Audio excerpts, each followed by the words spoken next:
Hello and welcome to the Performing Animal Rights podcast series. My name is Ben Hunt. I am a performance artist and researcher doing a PhD at De Montfort University in Leicester, the UK.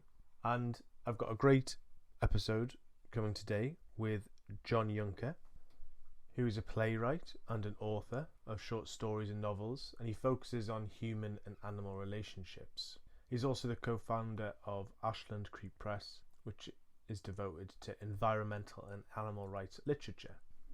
And I talked to him about specifically his playwriting and his plays and what they mean to both the animal rights movement but also to theatre and the culture in theatre. And he raises some really interesting points around both those topics. I was first made aware of John through the Our Hen House podcast, which hosted a audio version of his play Sanctuary, which they release every Thanksgiving, and I highly recommend checking that out, as well as his other plays like Veganish and Meet the Parents, and his novels The Tourist Trail and the sequel Where Oceans Hide Their Dead.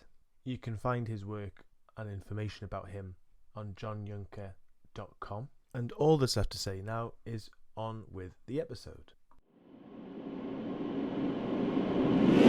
How did you get to this place? How did you get to writing plays around veganism and animal rights?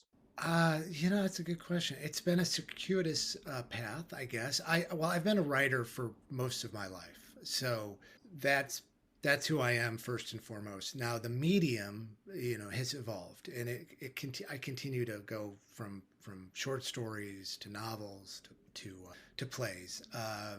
I was an actor in high school, so I love play. I love plays and I love writing. I've written screenplays in college, so I wanted to initially go that route, but I realized when I got out of college, I had to get a job, and so that sidelined the playwriting, but I kept writing, and it's now I say over the past 10 to 15 years I've been writing plays in addition to novels and short stories. And then of course becoming vegan, first vegetarian then vegan over a decade ago, that obviously brought a lot of this to the forefront. My evolution into focusing on animal rights through writing began with a short story called The Tourist Trail, which became a novel of the same name, which dealt with animal activism. That was the major focus, and then led to the founding of Ashland Creek Press with my wife, Midge Raymond, who's also, we're both vegan authors, but we also founded this press with this goal of bringing to light more environmentally enlightened work. And our focus has really been about this idea that modern environmentalism, needs to evolve quickly because it's been separate from animal rights. They're one and the same, but they're historically animal. You could be a hunter and a fisher and still be an environmentalist. We really don't like that. We really want to reinvent this definition of what environmental writing is. Take the extractive element out of it. And so that's what we've been looking for as a press and as writers. And then go back to plays. It's something I enjoy. I love doing it. It has been tough to get works produced, definitely, particularly the more vegan-centric plays. Those have been a real challenge. But I've had some success here and there, and I just keep at it. I think it's an important venue, and it's an important way to get at these issues in a way that a novel can't or a short story can. What do you think it is about plays? Like you said, there's something unique about plays compared to novels or whatever. What is it? What's the specific thing, do you think, or things? Is it the captured audience, or is it the room and the energy? It's the captured audience. It's you can bring elements, and for me, in some of my writing, you can bring elements of humor to bear, sometimes very dark humor, to the situation where I think you can get at. Well, I tried that with Sanctuary. It's definitely, there's elements of humor. It's dark humor because an animal does die. A couple animals die during the course of the play, but I am trying to get at some difficult issues, in this case of relationships, animal rights, by using humor, which for some reason on a stage with a captive audience, it just works better than it would work in a novel or short story. It just feels right, and that is actually why Sanctuary became a play. And I wrote another play called Meet the Parents, MEAT, meet, and the idea there is I'm flipping this trope of the lone vegan among carnivores, which you could look at Tracy Letts. He wrote a play. I've already forgotten the name of the play, but there's one lone animal rights character among a family, and that's kind of historically in drama. That's how vegans and vegetarians are portrayed. There's always one wacko in the mix. So what I did is this play is a family of vegans and one carnivore, the teen girl, and she opens the play complaining about what this horrible life is like for her, to be trapped with these crazy vegans, and how it's made her life difficult in high school, and it's just another way of taking a conventional dynamic or almost stereotypical family and flipping it, and also reflecting. I think there are real families like that actually now. There are vegan families, and there might be a child who rebels and becomes a carnivore, and but there's also a lot of humor that we can tap into it, and also perhaps for the audience, which is going to be mostly carnivores, maybe they'll be a little more accepting and they can laugh at it. But hopefully by the end of the play, you start to see that vegans and non-vegans, we're all in the same boat. We're all trying to make sense of the world, of our lives, and maybe, just maybe, a few people that were not sympathetic to vegans and had their defenses built up, by the end of the play will be a little more sympathetic and open-minded towards it. I re-listened to Sanctuary today just to remind myself of what's really interesting is that you, just like you said, that you kind of give all the characters a level playing field in a way. Obviously, as a vegan myself, I'm very much attached to the vegans of the play, Yeah. but it doesn't feel like over sympathetic to the vegan or the vegan characters and over villainizing the carnivores or the omnivores. Is that coming from you as a vegan and as an advocate yourself, is that a conscious choice? Did you have to maybe rein in at some point? What was your process like in doing that?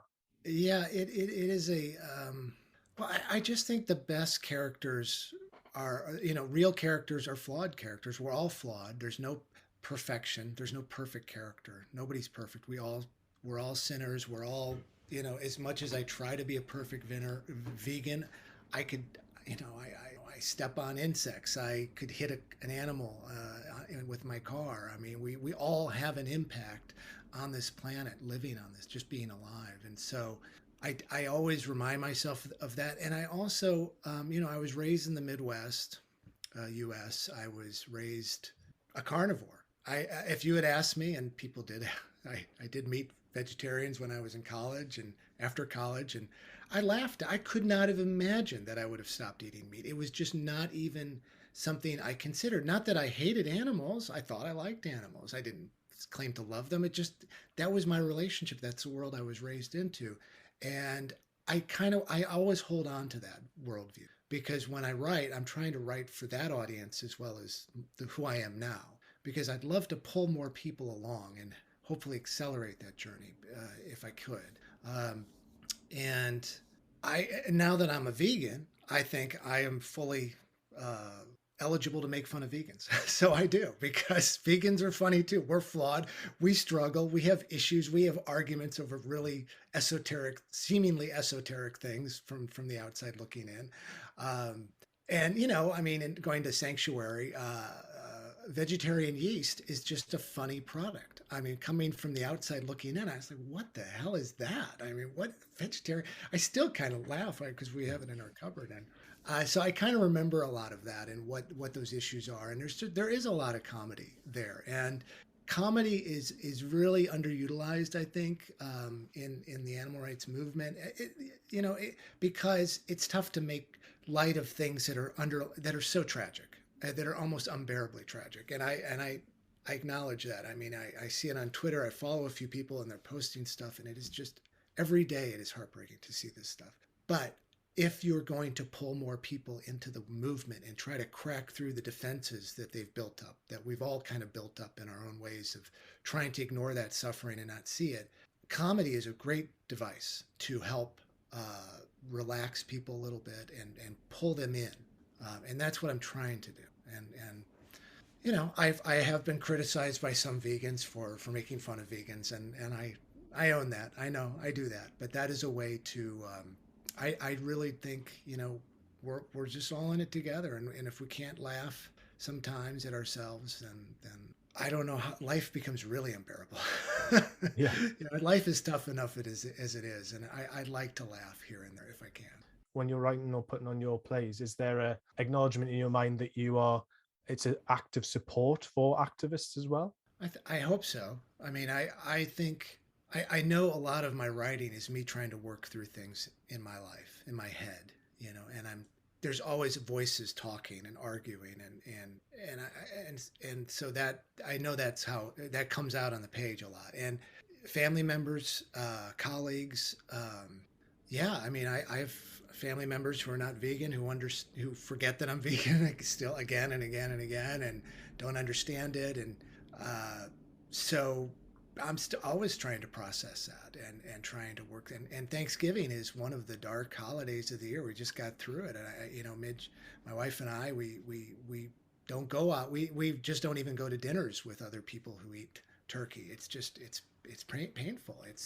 But I've done it, and I'll probably do it again for certain family occasions with an extended family. But yeah, I hope it does provide some comfort, because it is tough. It is tough to be on the outside looking in. I think once you become vegan and really digest the trauma of what's going on around, to see what so many people don't see, it's hard to just you live in a different world. We're all in the same world, but we're living in different worlds. And when we do these family events, we come together and we have to somehow coexist, and it's challenging. And I hope they provide some degree of comfort. I hope, but I also hope they also pull people into our world, my world, which is to see that that being a vegan is not so hard. That actually, what I like to show is it's somewhat heroic.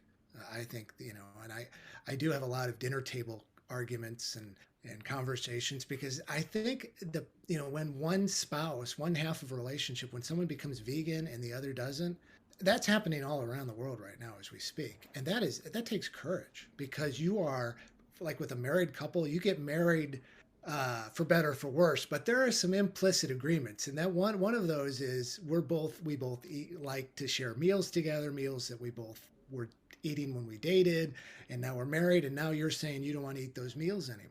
And that is, for one person to stop that and potentially risk their marriage. I've heard from people who have listened to Sanctuary and said that reflects my marriage, which didn't work out. Not all marriages survive that. It's a big deal. It takes a lot of courage. As I say, it's a chance. I've said, when it's one, like if you have a couple and one's a Democrat and one's a Republican. Well, in these days, I still struggle to see how that works. But at one point in history, I could see how that worked. But with veganism and non-veganism, you can argue. You can argue 3 times a day over what you're eating, and that's sometimes not sustainable. And it's so I do write a lot about relationships, definitely, because it's something that fortunately Midge and I evolved approximately at the same time, at roughly the same pace. We both had our journeys. I think I was a little later than her because I'm more stubborn, but I do think, gosh, what if I didn't change? Would we still be married? I don't know. But I think about that with couples and families, and it is hard. Animal rights and veganism, I often say, and this we teach a class called Writing for Animals, and we wrote a book about it, and I always say that it's people don't eat animals because they hate animals necessarily. A lot of it's tradition, it's religion, it's harmony within the family. They might not even want to eat meat, but they'll do it because that's the path of least resistance in their lives, or they don't want to think about it. I mean, there's so many factors that come into play that we have to, as activists, have to challenge, and we have to show, as you destroy one tradition, maybe you can point the way to a new tradition, a better tradition. Like I suggest, the father, daughter, son hunting trip. Why does it have to be about killing an animal? Could it be about photography? Could it be about mountain biking or something different, or hiking, discovery? But we have to also, when you destroy mythology, and I'm quoting Carol Adams. She wrote, you can't argue with mythology, and I love that line because that's a lot of what vegans activists do. We're trying to argue with people, and we're trying to challenge their mythology. It's almost impossible to do that. But I always say, you create new mythology, and I try to write new heroes. There's new heroes. Animal activists are heroes, animal rescuers. And if I like to write about them and put them into plays and show that there is a way forward for everyone. It's just interesting thinking about Sanctuary and going back to the point of how it's quite a blank canvas, but in a sense of, as in the arguments both sides, and you don't place the non-vegan husband as just batting out all the nonsense we hear as vegans about well, he starts the protein thing, but he does end on that mythology you're talking about, on our memories. If we stop eating animals, our memories are erased, the special memories of going out for meals, which is really fascinating. And it's kind of a thing, and I'm sitting there as a vegan going, that's actually a really good point. This is kind of this mythology, which is really lovely, really nicely put. Thinking about the audience that would be in the room at the time. Obviously, you've done radio play versions. Imagining your audience as well when you're writing your plays. Is there a sense of what do you want them to? You've kind of touched upon it already, but when they're leaving the theatre after seeing your play, and they eat animals, is there a sense of the hope that they will stop eating animals? There is the hope. First off, I don't want them to leave before the play's over, so that's my one goal. I did sit through a stage reading of Meet the Parents, and I don't think there was a single vegan in the audience. And we did a talk back, with the playwrights on stage with the actors, but it was actually good feedback. It was good feedback, but you could tell it does make people uncomfortable. It is you're talking about things that it just it challenges so much of our core livelihoods, and it's tough. It is tough to make people uncomfortable to that degree.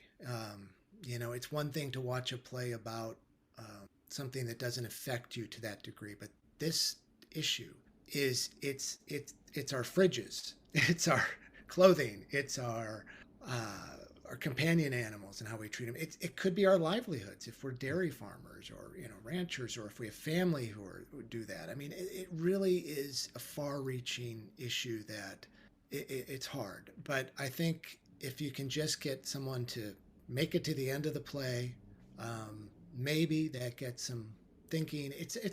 And I always keep in mind, it's a journey. It doesn't, for some people it happens overnight, but even when it seemingly happens overnight, that journey probably began years before, where maybe they met someone who is vegan and they realize, well, that person's not as crazy as I thought a vegan would be, and then that gets lodged somewhere in the head, and then they move along, and maybe a celebrity they follow who says go vegan, they think about that, and then maybe they go to a restaurant and they tried the Beyond Burger and they realize, oh, it's not so bad. I don't have to eat meat.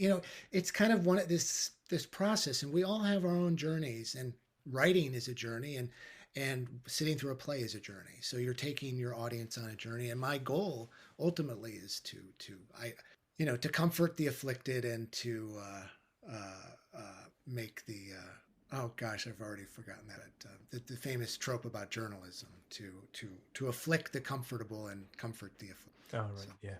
that is what I have to do. Yeah, I suppose even thinking about the staying to the end is, I think theatre is built ideally for that, because you could turn off a film, you could close a book, you could stop a documentary, whatever. But with theatre, it's much harder to walk out. And also, one thing we recommend in the when we teach this class about writing for animals is any literary work, any dramatic work. I think it's valuable to have characters that the audience can identify with. So if this audience, there are going to be a lot of people that could care less about veganism and are probably going to not want to even hear about it. You got to have some non-vegans on stage, perhaps one. And that's why I opened Meet the Parents with the lone carnivore, this girl. who's trapped in this horrible situation, trapped, and she makes jokes about her nickname is Toots at school because she's at this diet, and she's uttering all the stereotypical things about what it means, and the idea with doing that is to hopefully get the audience kind of laughing and relaxing and going, oh, and because if you really think vegans are wacky, you're going to identify with this girl and you're going to want to see her journey. Where is she going to end up at the end of this play? And but if you're vegan, you might be more, you'll follow the other family members. So that was also the goal, is to give some other, every character has their due and their say, and hopefully people follow along. So when you talk about, you had a stage reading of Meet the Parents, did you have a tactic to get these non-vegans in to see this event? Well, fortunately, it was in South Carolina. It was part of the Center Stage New Play Festival. So I was one of the finalists. So it was over a few nights, but we each got there were, I think, four playwrights, 3 or 4. And so the audience is just there for the plays. So they don't really know what the play's about. So that's nice.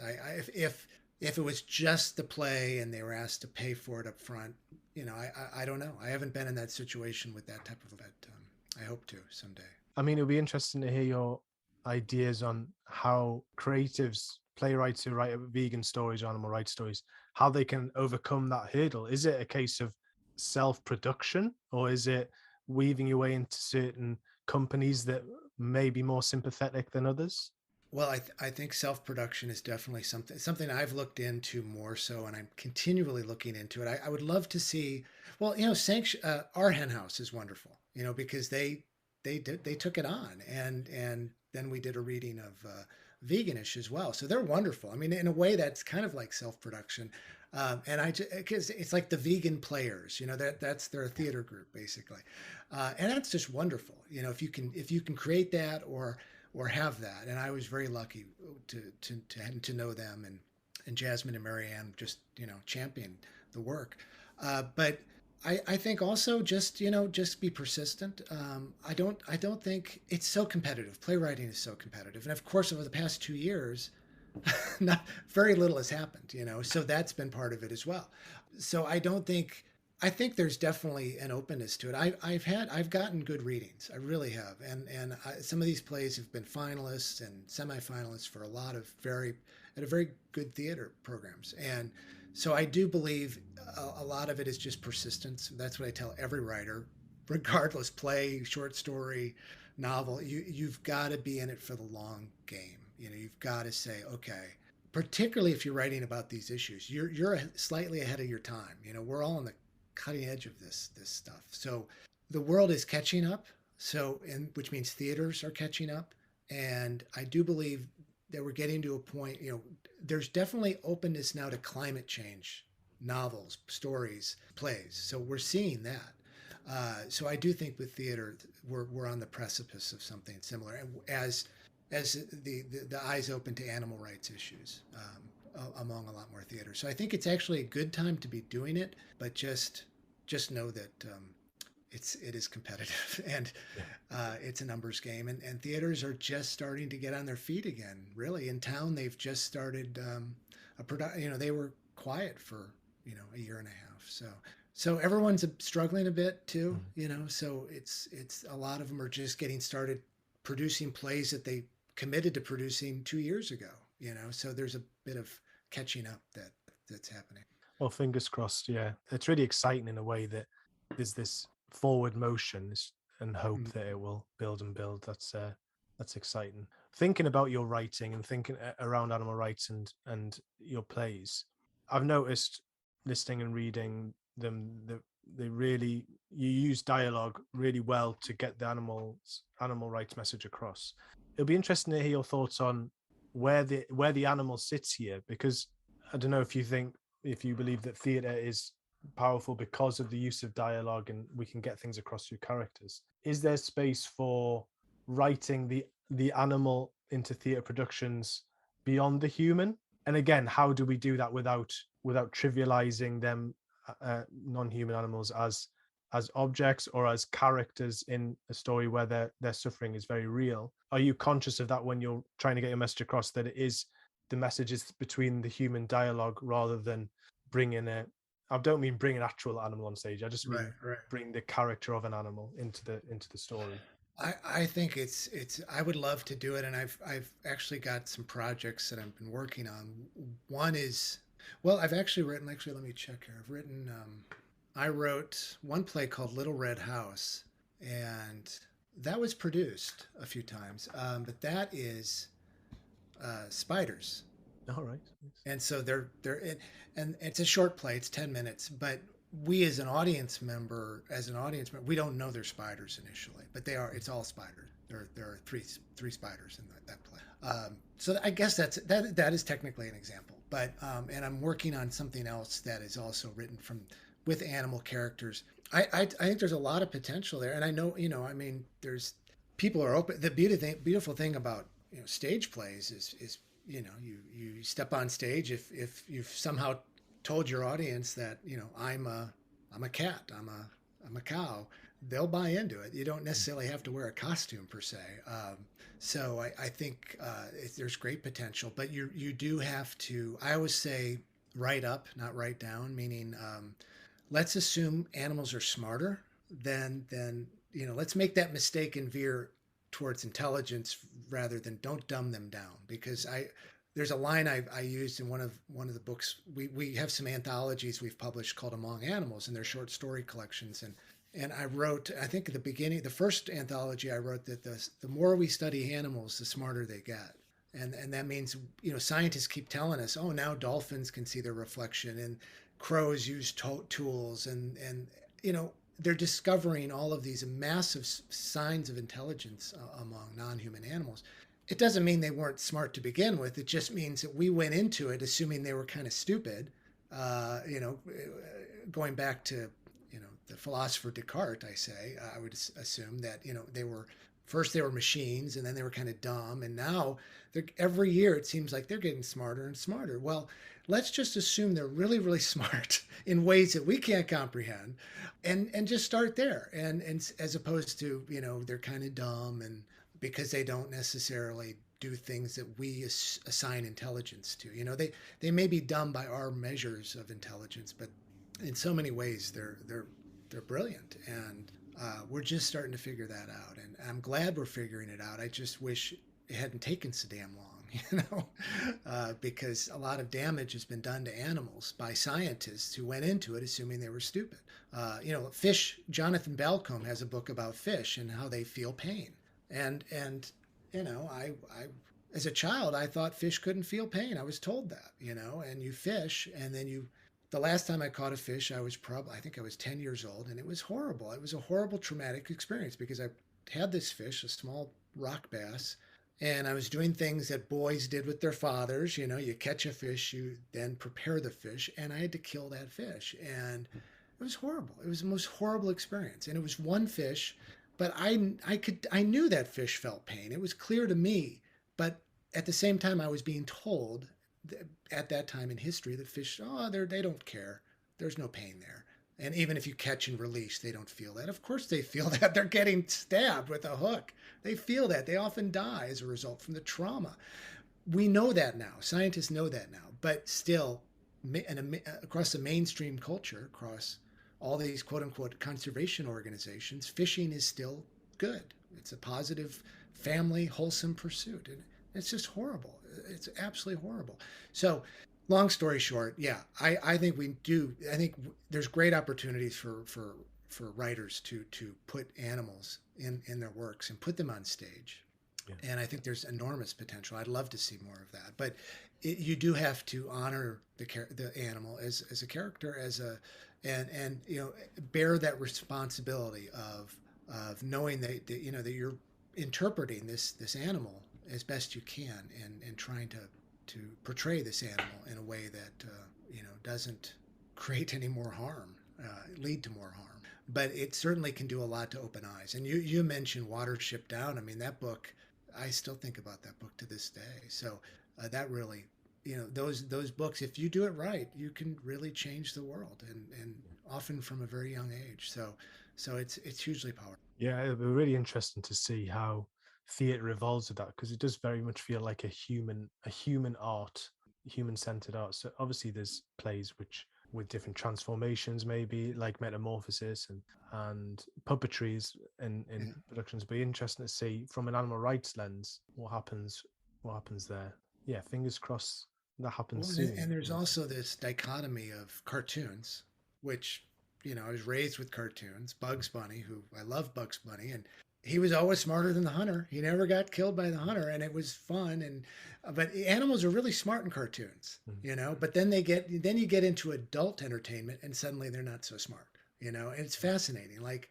as children, we get it. Like children know the truth, and then that gets forced out of us, or we have to just compartmentalize it to fit into this what it means to be an adult. And it's sad. We have created a society that uh, where we get deadened to pain and suffering, and what we are doing as artists are trying to reawaken what's there. It's in all of us, but it's often been really forced down because there's a lot of trauma, probably at an early age, that we suffered when we realized that we were eating animals that we actually loved, as children.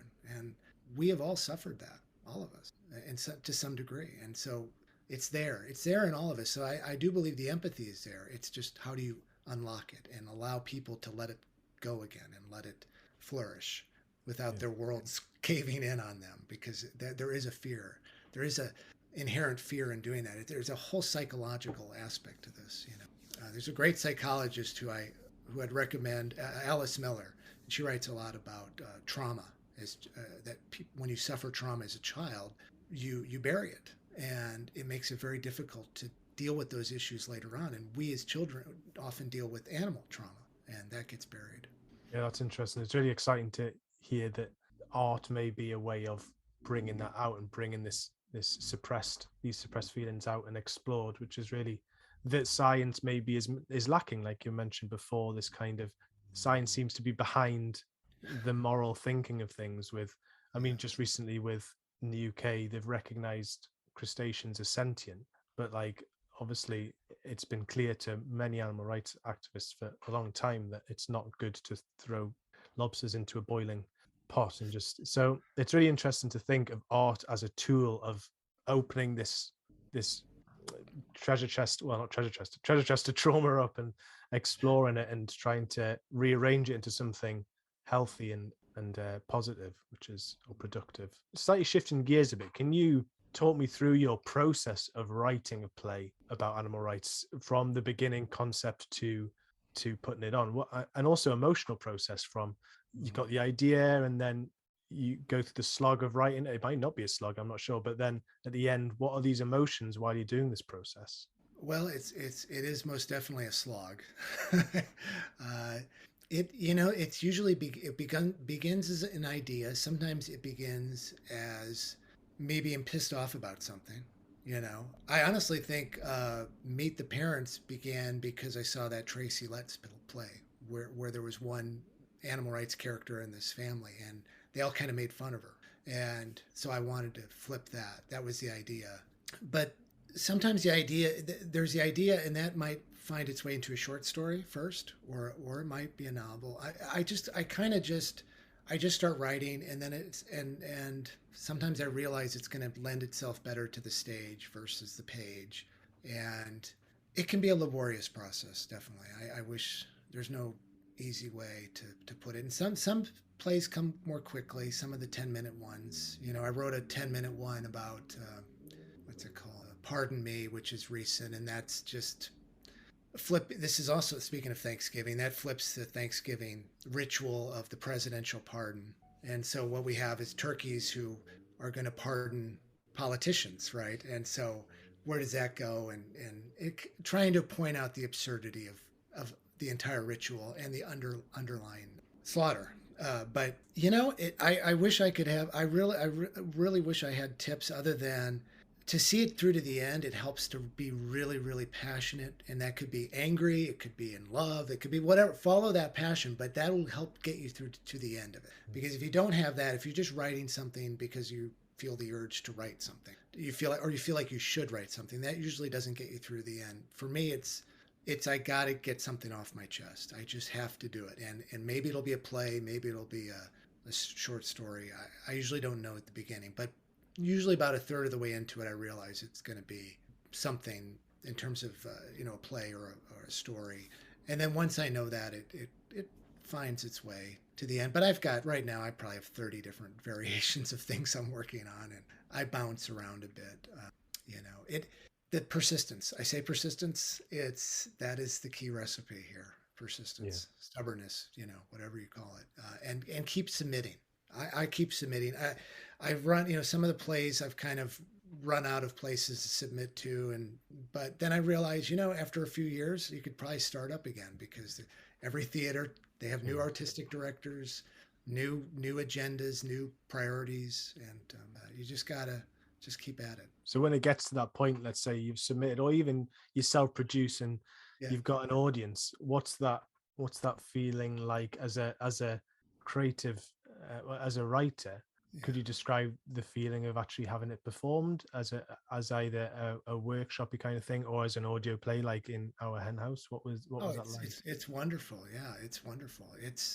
I wish it happened more often, but I'll take what I can get. It's a wonderful feeling, because these are they're characters, but they're people or animals or both, and that they live in your head, and then they become real on the stage or on in your computer and in audio. And no, it means the world. And it's also just, I find when I read, not so much my own work, but when I read literature written by vegans and animal rights people, even though sometimes the topics are really, really hard, there is a comfort level to know you're not alone. I mean, I think in this field, we need to be reminded we're not alone, that the suffering is real, that having the weight of the world on your shoulders is hard, because we all kind of feel it. We know every day the casualties that are happening, that the world seems completely unaware of, and yet it's awful. It is absolutely awful. And we have good days and we have bad days, and depression is always out there lingering, just out of reach often. But so it is struggling. It is a struggle. So I think it's important to read it. So I encourage people to, when you find vegan authors, we've published a number of books by vegan authors, read them, because it'll be a reminder you're not alone. You'll see what other vegans are doing creatively. And if you find a theater or you form a theater to focus on animal rights, put out the word, because we'll find you. I'll find you. And I'll promote you too. We also have what you're doing is great, by the way, focusing on performing arts, but we also have a Ecolit Books, which is a website that reviews books. But if I find plays out there, I'll mention them as well. And I want to do more of that, just to highlight those plays that focus on these issues, because it's early days. But I know that it's going to be huge soon. Hopefully sooner than later. I do feel like more and more people, like literally every day, more and more people are waking up to these issues. And more importantly, they're more open-minded than before. They're more open to try. And it helps that there's this whole fake meat, fake cheese industry that's just really, really good.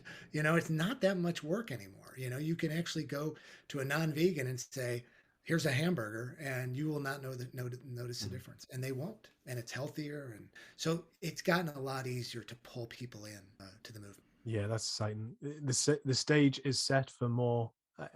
Forgive the pun, but the stage is set for more plays and more theatre and more creative works, for sure. That's exciting. Thank you for your time. Is there anything I've missed or anything you'd like to say before we round up? Just visit the press, ashlandcreekpress.com.